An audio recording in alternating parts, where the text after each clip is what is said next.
ಏನು ಅರ್ಥವೇ ಆಗ್ತಿಲ್ವೇ ಈ ಕೇಸು? ಇದು ನಾವು ಸೌಜನ್ಯ ಹೋರಾಟಗಾರ ಸಮಿತಿ ಒಂದು ನಮ್ಮ ಜೀವಂತವಾಗಿ ಇರುವ ಒಬ್ಬರನ್ನು ಶ್ರದ್ಧಾಂಜಲಿ ಮೂಲಕ ಇದು ಮಾಡಿದ್ದಾರೆ. ಅದಕ್ಕೆ ಅವರಿಗೆ ಅದು ಮಾಡಿದವರಿಗೆ ನಾವು ಶ್ರದ್ಧಾಂಜಲಿ ಅರ್ಪಿಸ್ತಾ ಇದ್ದೇವೆ. ನೀತಿ ತಂಡದ ರಾಜ್ಯಾಧ್ಯಕ್ಷರಾದ ಜಯಂತ್ ಟಿ ಅವರ ಮೇಲೆ ಯಾರೋ ಕಿಡಿಗೇಡಿಗಳು ಸಾಮಾಜಿಕ ಜಾಲತಾಣದಲ್ಲಿ ಓಂ ಶಾಂತಿ ಅಂತ ಹಾಕಿ ಅವರನ್ನು ಸಾಯಿಸಿದ್ದಾರೆ. ಹೇಗೋ ಅವರು ಜೀವಂತವಾಗಿ ಇರುವಾಗ ಈಗ ನಮ್ಮ ರಾಜ್ಯಾಧ್ಯಕ್ಷರನ್ನು ಯಾರು ಸಾಯಿಸಿದಾರೋ ಅವರಿಗೆ ನಾವೊಂದು ತಿಥಿಯನ್ನು ಮಾಡ್ತಾ ಇದ್ದೇವೆ ಮರದಾಳ ಜಂಕ್ಷನ್ಲಿ. ಆ ವ್ಯಕ್ತಿ ಕೂಡ ಮರದಾಳದಲ್ಲಿ ಆಗಿರಬಹುದು ಅಂತ ಅನ್ನಿಸ್ತಾ ಇದೆ.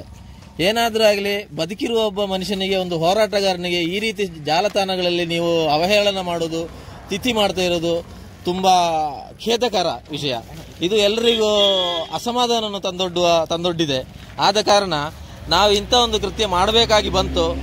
ಮುಂದಕ್ಕೆ ಅವರಿಗೂ ಅವರ ಮನೆಯವರಿಗೂ ದೇವರು ಒಳ್ಳೆಯದನ್ನು ಮಾಡಲಿ, ಆ ಥರ ನಾವು ಆಶಿಸ್ತೇವೆ.